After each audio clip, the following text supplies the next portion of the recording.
Hello, it's a rather grisly morning and the IMF has downgraded UK growth forecasts with the largest cut in the G7.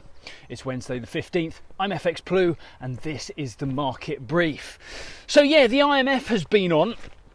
They downgraded growth forecasts for all of the G7 nations except Japan.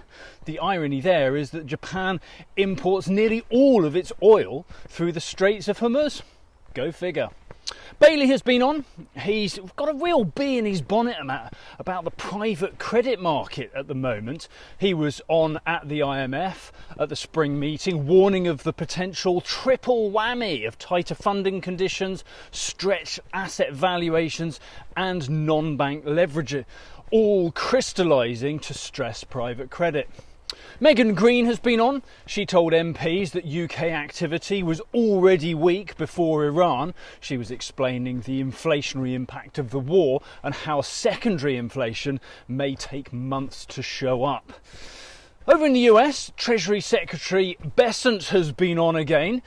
He said that the blockade may cause a small bit of economic pain, but it's worthwhile for long-term security. Easy to say when you're a net oil exporter, I guess. Things are hotting up at the Fed. Powell is due to step down 1 month from today. But if Walsh isn't confirmed by May the 15th, then questions are around who will run the Fed, and it's becoming a genuine legal standoff. Powell says the law is quite clear and he will continue pro tempore. If you bunked off Latin, pro tem means for the time being.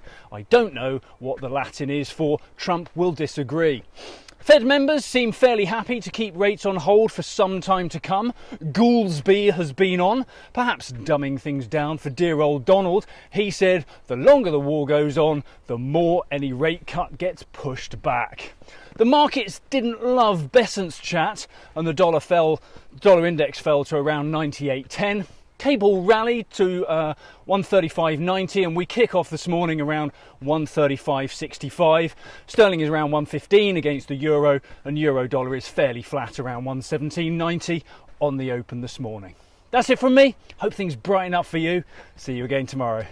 If you do not have a clue, then just tweet through and ask FxPlew.